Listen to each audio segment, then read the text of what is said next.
그러니까 그런 것 같아요. 독자로서 내가 좋아하는 책들이 있고 재밌다고 생각하는 소설들이 있고 쓰는 사람으로서의 나는 계속 그걸 의식하면서 이런 걸 쓰고 싶어, 이런 걸 써야겠다, 되게 좋은 걸 하고 싶다 이런 생각을 많이 하는데 이런 것과 실제 요즘 한국 소설들, 한국 문학들이 이전과 비교해서 더 많이 번역되는 거를 뭐 어떤 식으로 연결해서 말을 해야 될지는 잘 모르겠어요.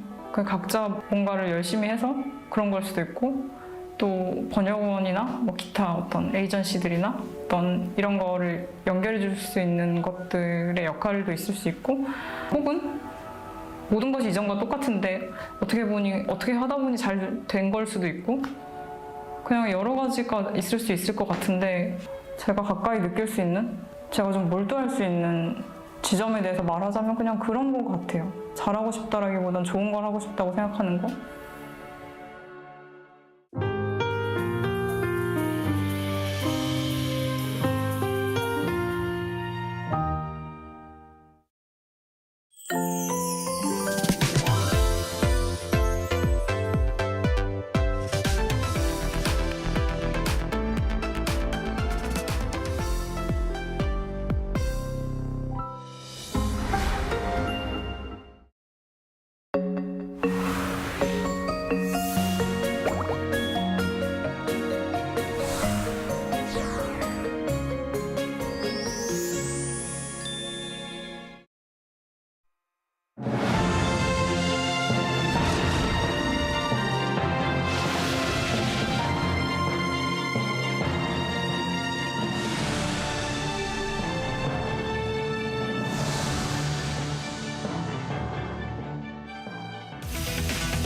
In our headlines on this Friday, July 25th, here in South Korea.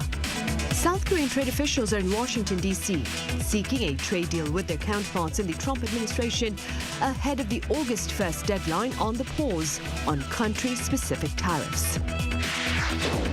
Meanwhile, the Education Ministry here shares a plan that allows some 8,000 medical students who had faced prospects of failing their courses for boycotting classes to return to school in the second semester. And also on the local front, the blistering heat persists nationwide, prompting a tangible surge in the number of heat-related health emergencies as authorities raise the national heat alert to serious, its highest level.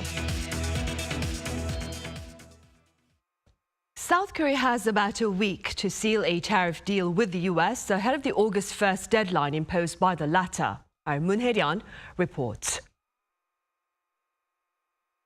With just a week remaining before the U.S. imposes reciprocal tariffs, South Korean and U.S. trade officials met in Washington, D.C., but failed to reach a deal.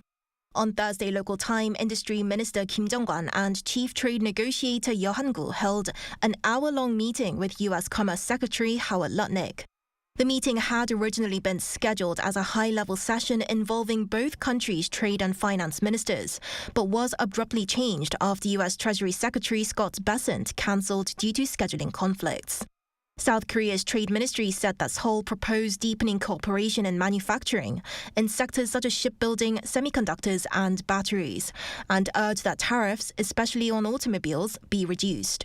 Although the meeting ended without a solid deal, the ministry revealed that the two sides agreed to hold follow-up talks as soon as possible. In the lead-up to the meeting, the U.S. turned up the pressure on Seoul by highlighting its trade deal with Japan that rolled back its tariffs from 25% to 15%. Lutnick told CNBC in an interview that as South Korea very much wants to make a deal, he could imagine their reactions when Tokyo struck a trade deal with Washington, saying that he could hear the expletives. Trump on the same day remarked that other countries could see tariff reductions if they make large-scale investments like Japan. With automobiles being a major export to the U.S. for both South Korea and Japan, there are concerns that Korean car makers could be placed at a disadvantage if Seoul fails to secure a similar reduction in tariffs. Looking ahead, Kim is set to meet with the chair of the White House National Energy Council, while Yeo will hold separate meetings with U.S. Trade Representative Jameson Greer to further discuss tariffs and energy cooperation. Moon Hae-ryun, Arirang News. And a muted confrontation between the U.S. leader and the head of the U.S. Central Bank took place on Thursday, just ahead of the Federal Reserve's policy meeting next week. Our Moon Ji-young covers the interaction and more. U.S. President Donald Trump engaged another subtle tension-filled bout with Federal Reserve Chairman Jerome Powell, this time at a construction site. In a rare visit on Thursday to the Federal Reserve, less than a week before the FOMC meeting, Trump inspected what he calls the costly renovation of the central bank's buildings. So we're taking a look, and it looks like it's about $3.1 billion. It went up a little bit, or a lot. So the 2.7 is now 3.1. In response to Trump's cost allegations, the Fed leader noted that it appeared the president had included the cost of overhauling another central bank office in the current repair cost for two buildings. No, it was built 5 years ago.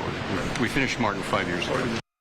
This tense exchange unfolds amid the Trump administration's consistent criticisms of Chairman Powell's stewardship of the independent agency and its decision not to cut interest rates this year, a move strongly demanded by Trump.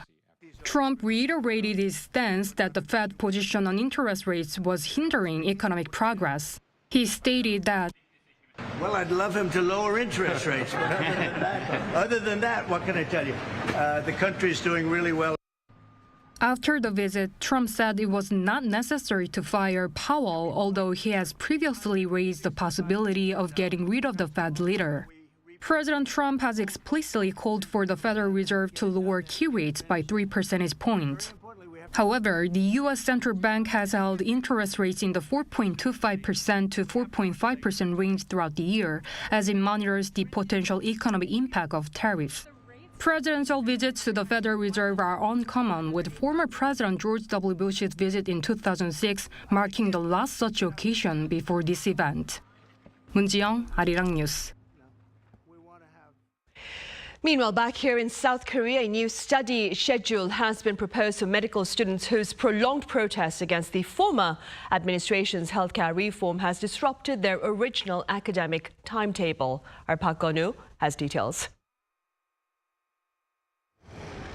A year-and-a-half-long standoff between the South Korean government and the medical community is now showing signs of a breakthrough. On Friday, the Education Ministry unveiled a plan allowing roughly 8,000 medical students who face failing their courses after boycotting classes to return in the second semester. The students had protested the previous administration's push to expand medical school admissions. The new plan follows a proposal put forward by the Council of Medical School Presidents, which has been under discussion. Key elements of the government's plan include shifting from a year-based academic system to a semester-based one, allowing students to make up missed credits during breaks and continue their studies.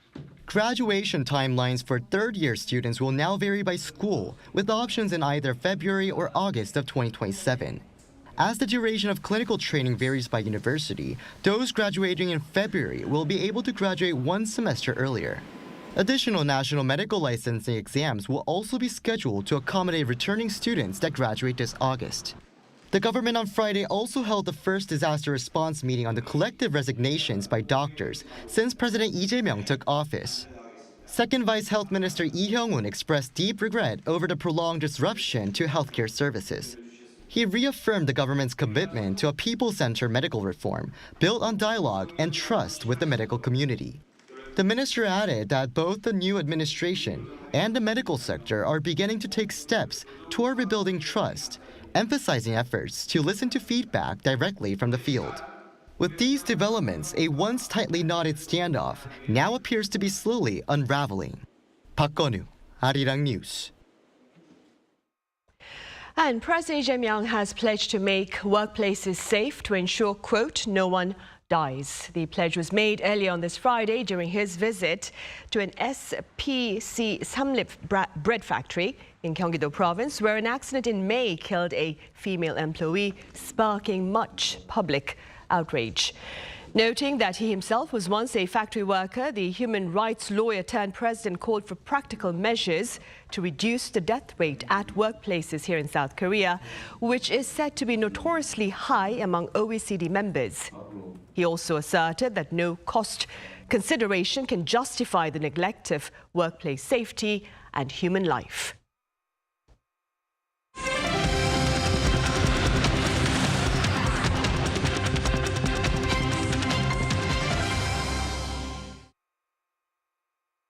Pundits say South Korea is on track to recording one of its hottest summers in history as forecasters warn of greater heat this coming weekend. Our Pyongyang has the weather.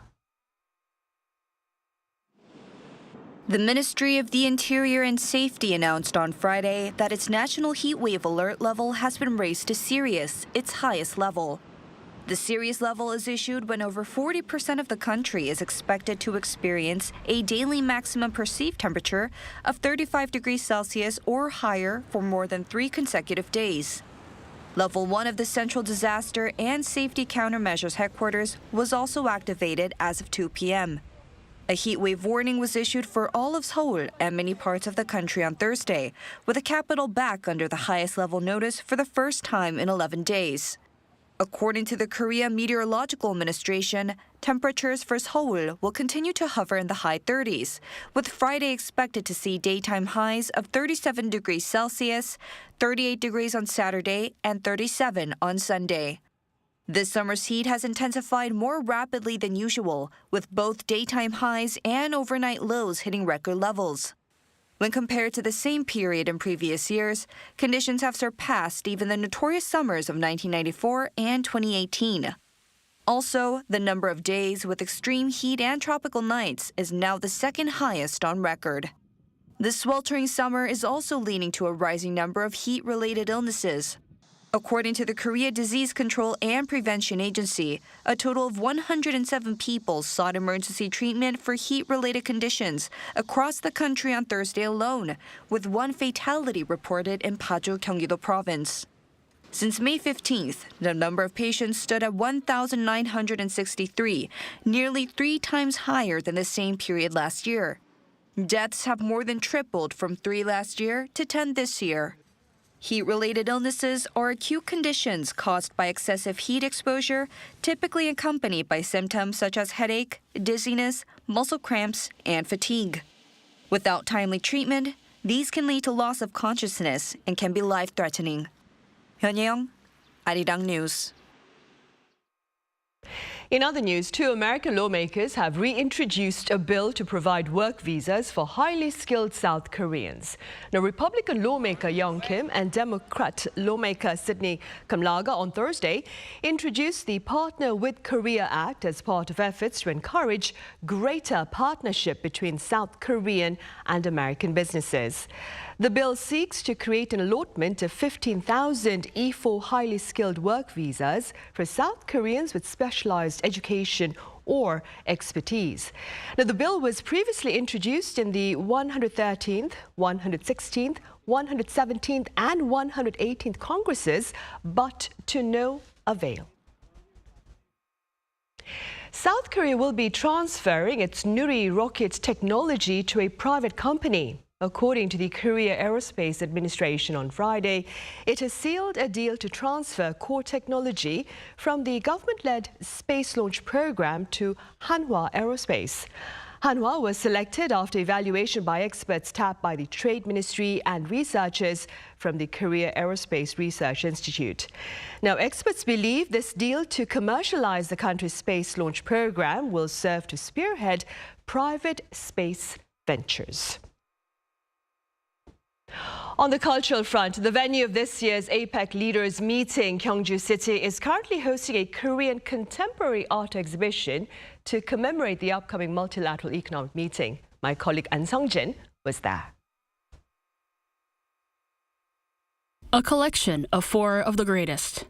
Kim Hong-gi, Park Soo-gun, Lee Jung-sub, and Jang Wook-jin are artists who represent Korean contemporary art, and works of all 4 can be seen together at Gyeongju Arts Center.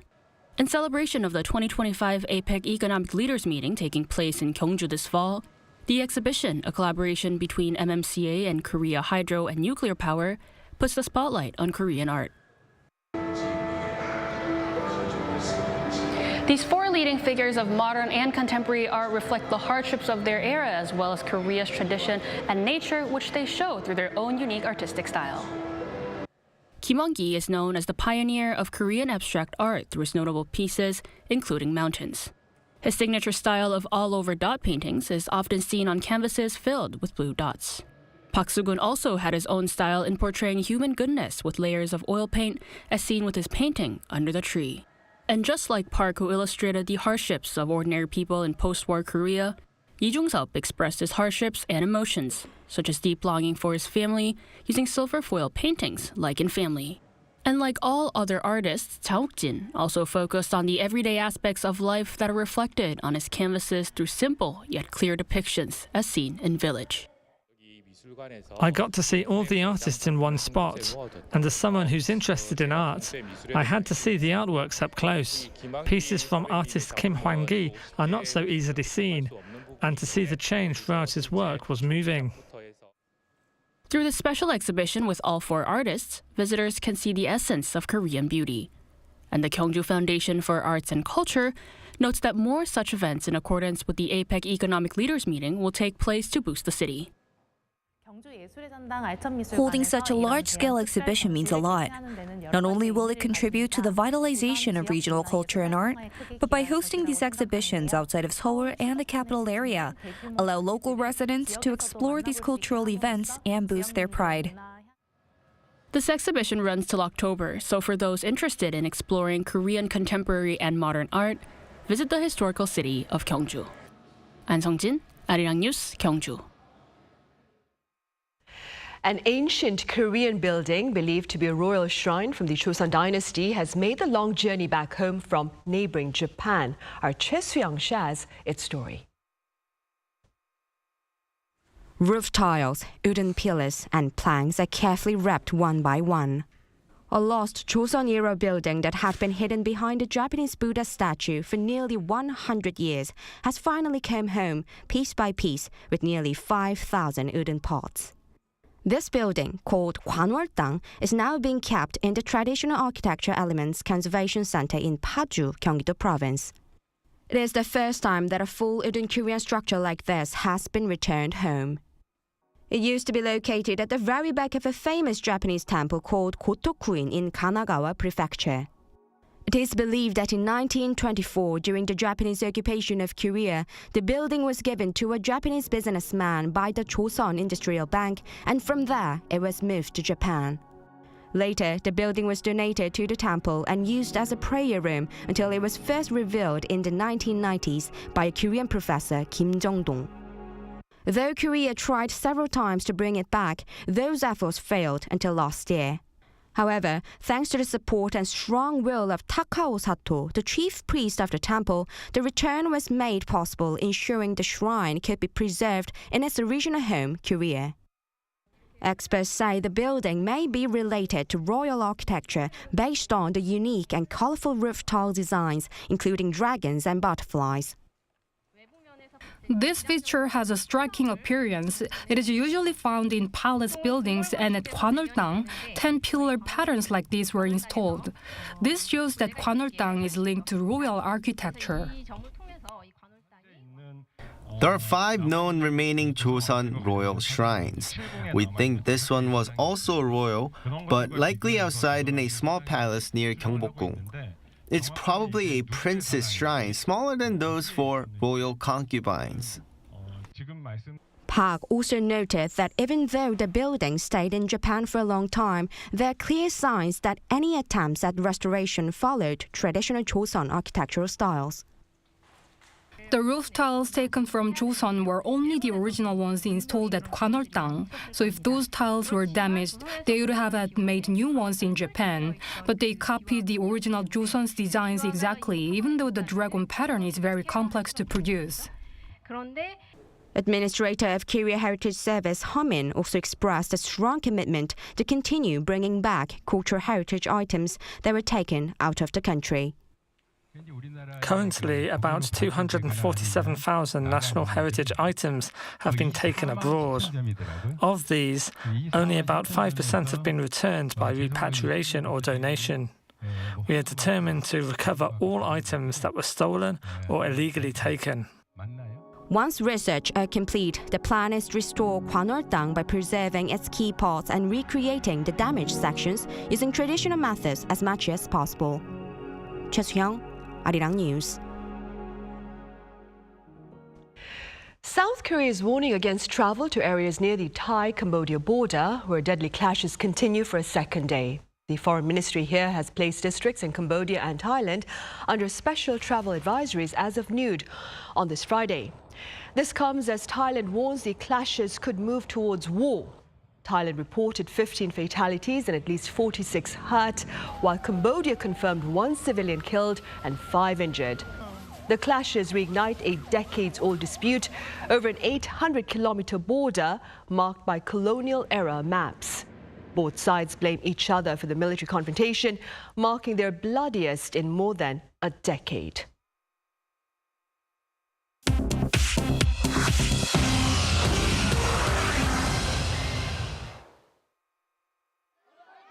This is The World Now, bringing you the latest stories from around the globe.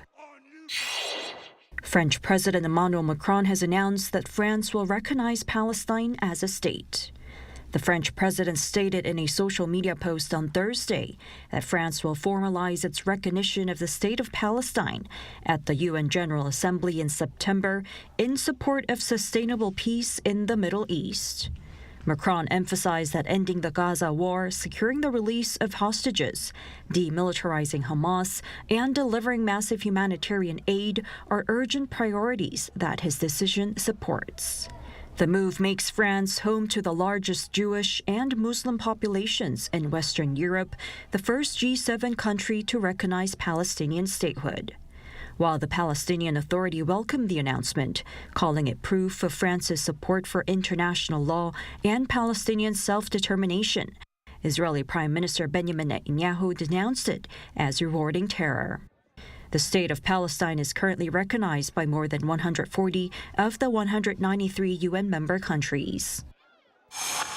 In Russia, a plane crash in the far east of the country killed all 48 people on board.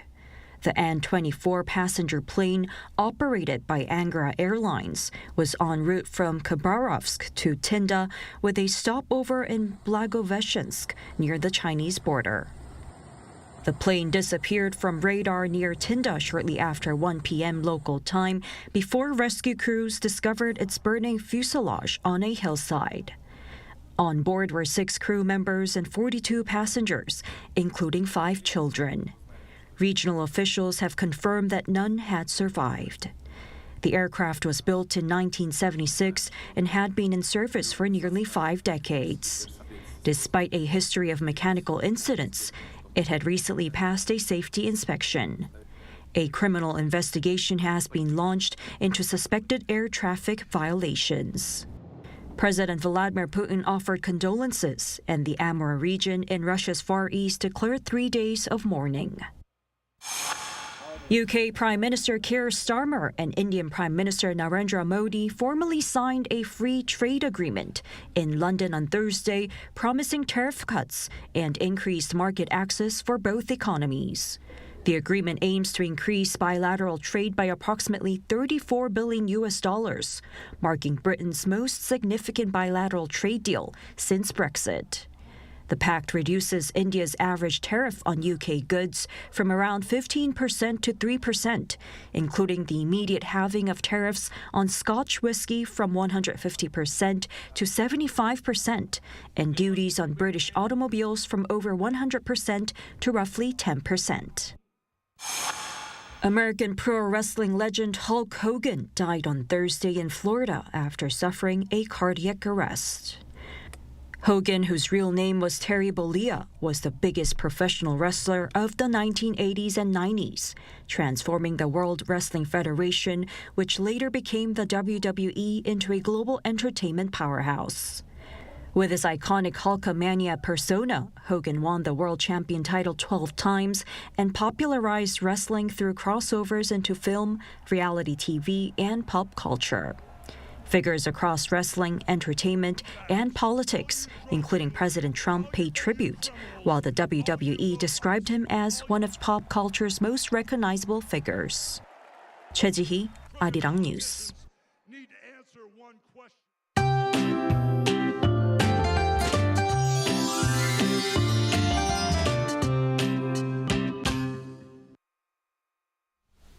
Heatwave warnings have now been issued in most parts of the country to the extent that it is difficult to find in areas just under heatwave advisories. Today, the daytime temperature soared to a high of 37 degrees Celsius in Seoul and also 37 degrees in Jeonju.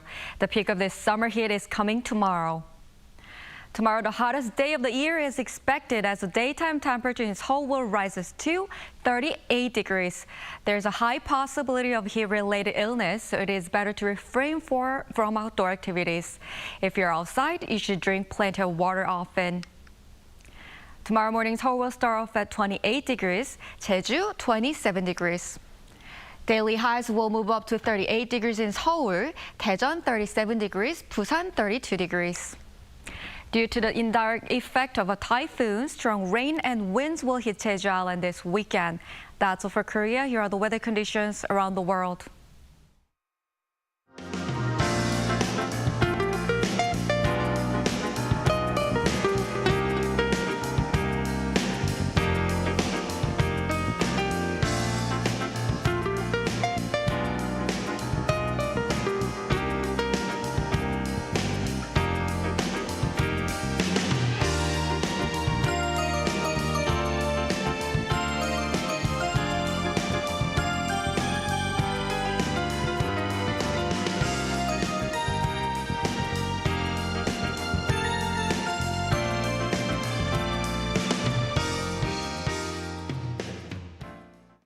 Those are the headlines at this hour here in South Korea. Thank you for watching, and do stay with us for our panel session coming up next.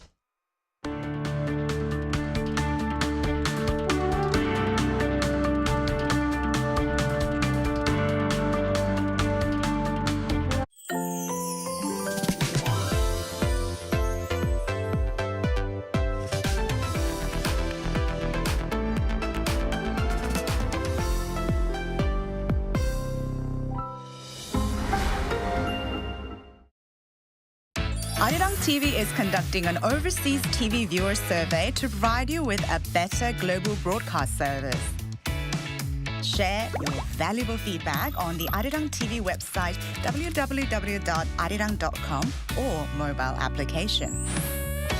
Survey participants will be selected at random to receive special gifts. 2025 Arirang Overseas TV Viewer Survey. We look forward to hearing from you.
Change the way you start skincare. 7 vegan peptide, maximum benefits for your skin. And amplify the effect of the next skincare step. Boosting, glowing, and brightening. Effortless care. Visible results. 7 vegan peptide booster. Mizone.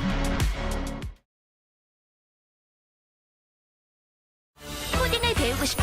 로보로보로 와. 로보로보와 코딩을 배워. 로보로보와 사고력 키워. 로보로보와 논리력 깨워. 코딩 처음이라면 코딩 교육 전문가와 함께. 로보로보와 실력을 높여. 로보로보와 목표를 이뤄. 로보로보와 내 꿈을 펼쳐. 미래를 준비하는 코딩 교육 전문가. All hands are on deck as South Korea seeks a tariff deal with the Trump administration ahead of the August 1st deadline on the pause on country-specific tariffs. With more press perspective today.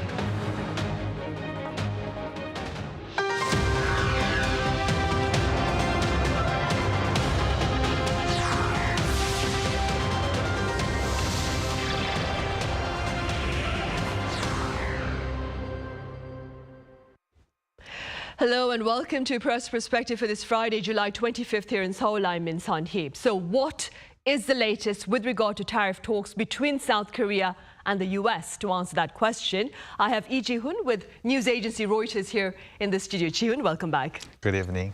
I also have Professor Kim Jin-il at Korea University with the pundit's take on trade talks between Seoul and Washington. Professor Kim, it's a pleasure to have you with us. Thanks for having me. Right, Chun, we will start here in the studio.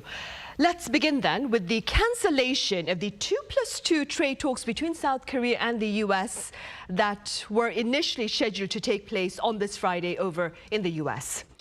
Yep. Until yesterday, South Korea had been planned to hold a so-called 2+2 meeting of finance ministers and trade ministers with the US.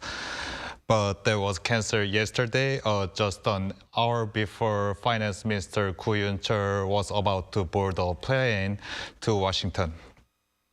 The ministry said the meeting was cancelled due to U.S. Treasury Secretary's scheduling conflict, and the ministry said the meeting will be rescheduled as soon as possible. Still, the cancellation raised worries in South Korea about a potential trade deal because there is only a week left until the August 1st deadline for trade deal. There were expectations the 2+2 meeting would be an opportunity to discuss broader topics for a framework agreement or a package deal. President Lee Jae-myung's administration has been actively seeking a trade deal since inauguration last month, with Trade Minister Yo Han-gu already visiting the U.S. 3 times for negotiations. But officials say most working-level discussions so far have been about non-tariff barriers, such as agricultural imports or digital service regulations.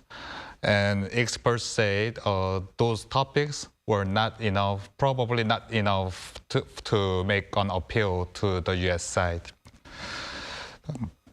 That was why South Korea was planning to bring an investment package of $100 billion compiled by South Korean major companies, and to propose the package to the U.S. during the 2+2 meeting. Although the 2+2 meeting was postponed, Industry Minister Kim Jong-kwan and Trade Minister Yo Han-gu, they still had a meeting with U.S. Commerce Secretary yesterday, and they offered industrial cooperation in various sectors such as shipbuilding, semiconductors, and batteries to reach a deal by the deadline of August 1st. In this, Industry Minister Kim is also having a separate meeting with U.S. Energy Secretary, which suggests that there could be energy cooperation included in a potential trade deal.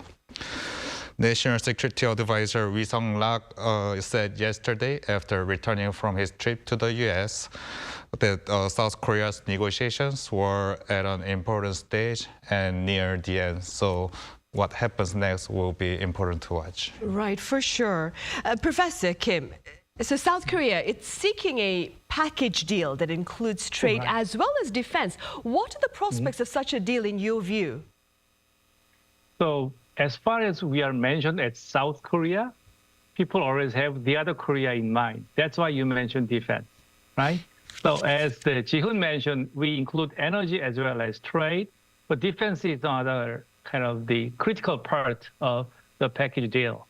And as he mentioned, as Ji-hoon mentioned, that the talks have been done with the energy secretary, and also Mr. Ri Sung-rak's visit to Washington is also as important or even more important, which means that the whole package deal is being discussed, and that cannot be separated, which is true, and that's basically the strengths and also the weakness of Korea.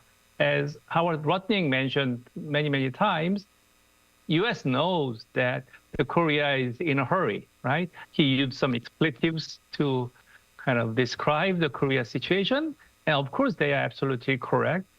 But how to make the best of it, the best of situation, and after the negotiation is done, is finished with Japan, that's where we are, and that's the current situation among the three countries, unfortunately. Right. Ji-hoon, as Professor Kim mentioned, the U.S. has sealed a tariff deal with neighboring Japan. Could you tell us a bit about that particular deal? Yep. Earlier this week, the U.S. signed a trade deal with Japan, lowering tariffs to 15%. That includes reciprocal tariffs lowered to 15% from 25%. And more importantly, auto tariffs are lowered to 15% from 27.5%, without any caps on auto imports. In return, Japan promised an investment package of $550 billion. The package includes loans and guarantees from Japanese state-run banks and agencies to Japanese companies for investment in the United States for supply chains in strategic sectors such as biopharmaceuticals or semiconductors. And according to the White House, the package means the U.S. will choose, for example, a manufacturing project and funded by Japan, and then leads to operating companies with 90% of profit going to the United States. U.S. President Donald Trump cheered the proposal, and his Treasury Secretary said it was an innovative financial mechanism which only Japan could offer to the United States. Other than that, Japan also said it will buy $8 billion of agricultural and other products from the United States and raise rice imports by 75% under the existing quota system and loosen safety regulations for auto imports from the United States. Experts say Japan's trade deal will be a benchmark for South Korea because they are in a very similar situation. While there also will be pressure on South Korea to reach a deal that is similar to Japan's or no worse than Japan's, because South Korea and Japan compete with each other in various sectors, most notably the autos. Right. Professor Kim, keeping in mind what Ji-hoon has just said then, what are the implications of the U.S.-Japan tariff deal on a potential deal between South Korea and the U.S.? So South Korea is kind of on its nerves. It's in a very kind of difficult situation because Japan has already taken care of their deal. So traditionally, the three countries, I mean, the U.S., Japan, and Korea, they are kind of co-allies of the over the Pacific. And Trump moved first by declaring the Liberation Day. And then between South Korea and Japan, it's kind of the implicit alliance between the two countries. But that alliance has gotten broken a couple of days ago, effectively. So now Korea is on its own.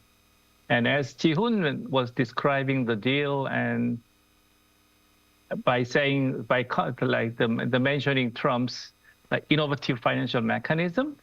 So he will ask for other innovation to South Korea. And in the report, on TV report, I saw the Trump circling a number and changing the number of certain $100 billion to more dollars. That's what he cares, and that's how he is maybe serving his own constituents who elected him. Yeah. So in that sense, for Korea, I mean, I don't know what the exact meaning of the cancellation would be, but a few things we should think about. First, the cancellation is done not by a phone call, but by an email. That's what I was told. What does that mean? That doesn't make Korean Vice Prime Minister very happy. I don't know how many times Korea's minister or even Vice Prime Minister going to the Incheon airport and then come back. I don't know how many times it happened, and maybe not too many times. Yeah, and that's timed as 90 minutes before the flight, which is like when he arrives. And I bet that U.S. has enough information to know when the Mr. Koo is heading to the airport. That's, I mean, there are so many people at the Korean embassy, U.S. embassy in Seoul, that know how exactly it's being done. And there are many reports about what the scheduling conflict is and exactly the whereabouts of the Mr. Trump and Mr. Besant. And they are very unsettling to Korea, and then to me personally as well. And then that puts Korea in a different situation in the deal. But as we all know, Trump is very proud of being a good negotiator, and that we have to face. And the people who were mentioned by Ji-hoon, many ministers and the Blue House officials, that's their job.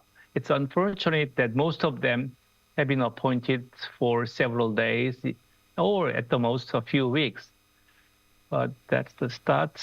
And then I hope they reach as good a deal as they can. But as I said before, together with the defense, that's the weakness of Korea, but that could be the strength of Korea. And it will be determined at the negotiation table the last minute. And I hope for the best result. Right, I'm sure many do. And as you mentioned, Professor Kim, quite a number of pundits here in South Korea have voiced concern about the cancellation, the sudden cancellation, that is, of the 2+2 trade talks between the U.S. and South Korea. Chiun, beyond this part of the world then, that is the East Asia, what is the latest with regard to tariff talks between the U.S. and other Asian partners? So among Asian countries, Vietnam, Indonesia, and Japan have so far signed trade deals with the U.S. lowering tariffs, or at least framework agreements. The U.S. lowered tariffs on Vietnam to 20% from 46%, as Vietnam offered to open up its markets to U.S. products such as large engine cars. With Indonesia, the U.S. lowered tariffs to 19% from 32%.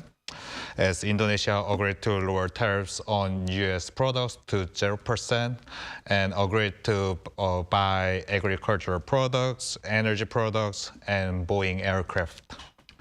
In trade deals with those Southeast Asian countries, it was interesting the U.S. also introduced penalty tariff rates for transshipments, that is, Chinese goods being shipped to a third country and then to the United States.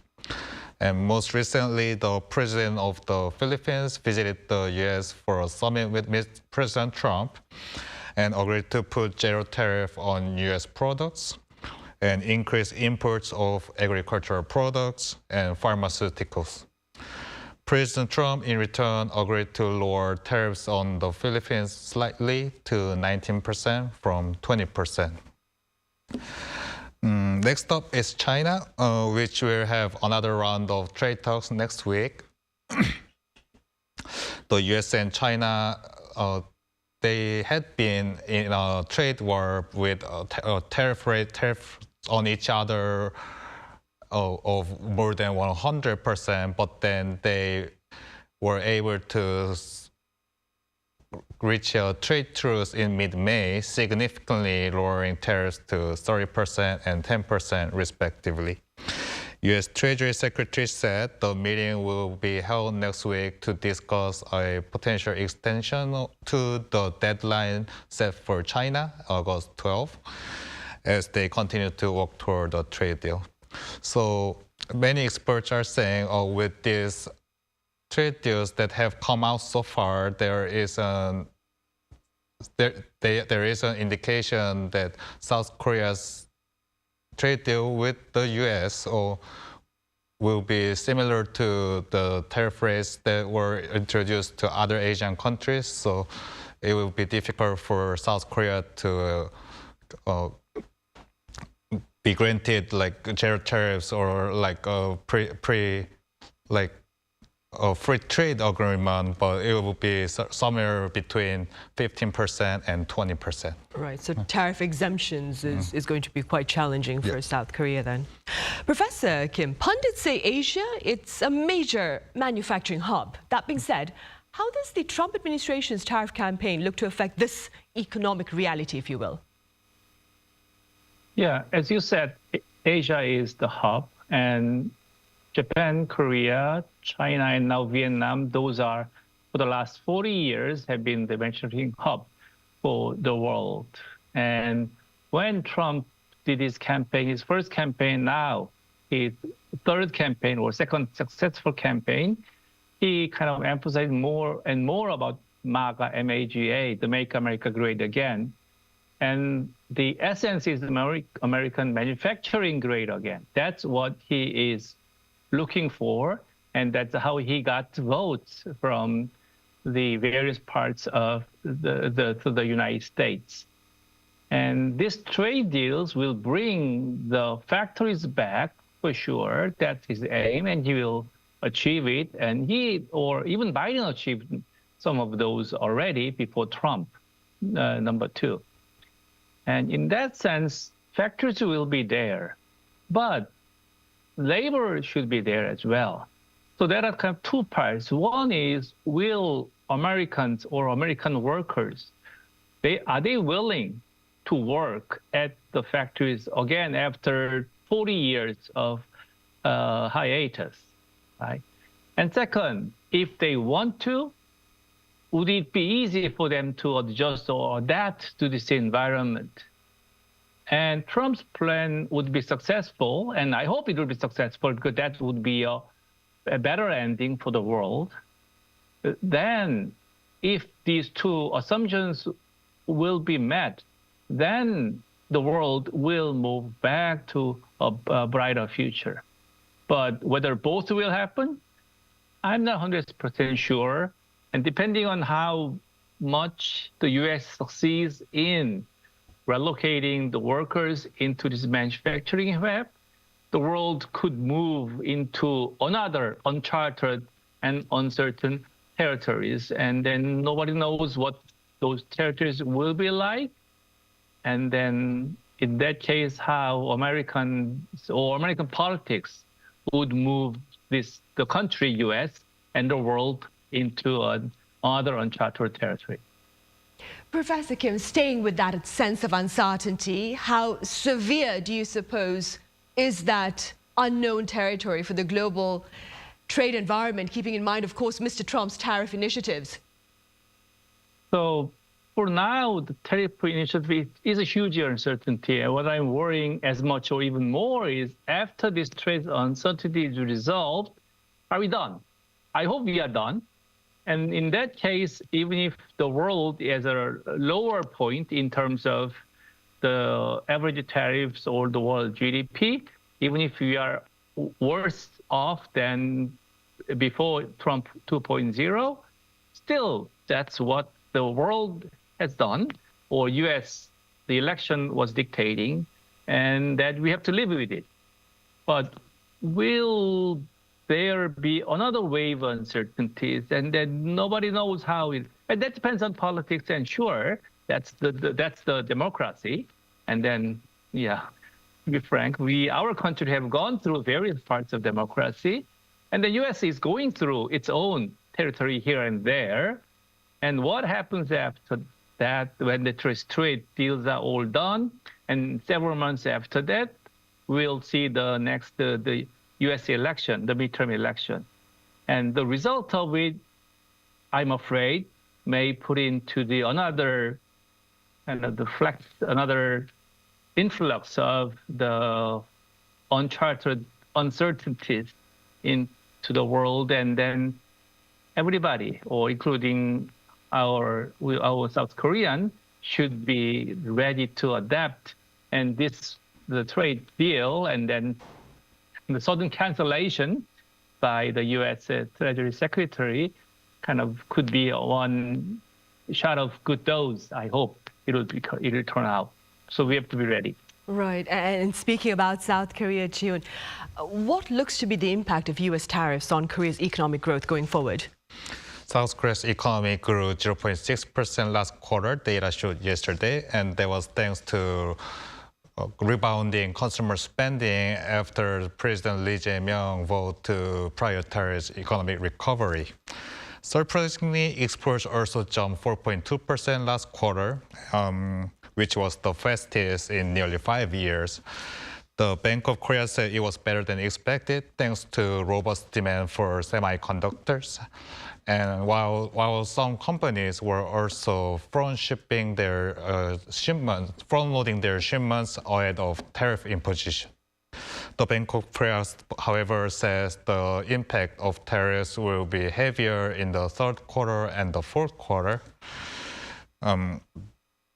because there still is uncertainty over South Korea's trade negotiations. The Bank of Korea said if South Korea signs a trade deal that is similar to Japan's, that will be marginally worse than the central bank's projection made in mid-May or late May, when it forecast exports to fall 0.1% this year and the economy to grow 0.8% this year. Right, I see.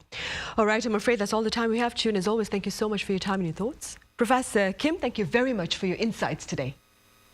Thank you. Right, that ends this edition of Press Perspective. Thank you for watching. Have a great weekend and do join us again same time next Monday for another panel session.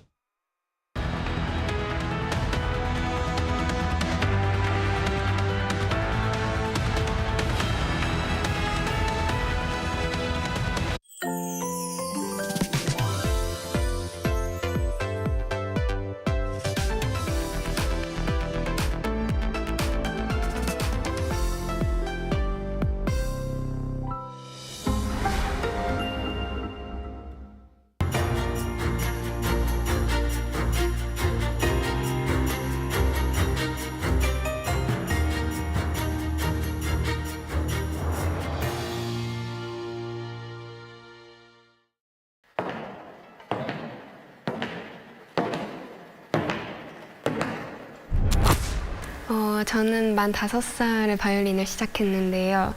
바이올린 소리를 워낙 좋아했어서 그 특유의 따뜻함과 약간 사람의 목소리 같은 목소리를 갖고 있거든요, 바이올린이.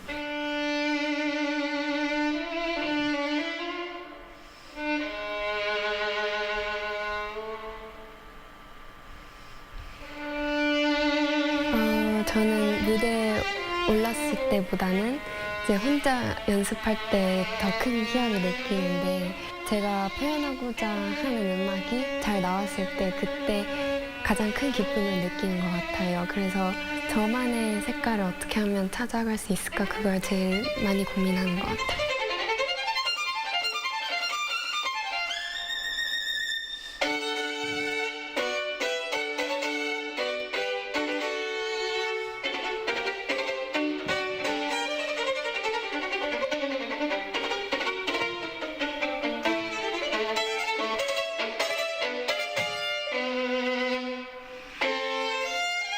아무래도 연습을 할 때는 이제 생각과 고민을 많이 하는 반면에 무대에서 연주할 때는 정말 머릿속을 비우고 아무 생각도 안 하려고 하는 것 같아요. 무대에서는 자유롭게 콩쿨 무대도 저만의 독주라고 생각하는 자세를 가지려고 하고 있어요.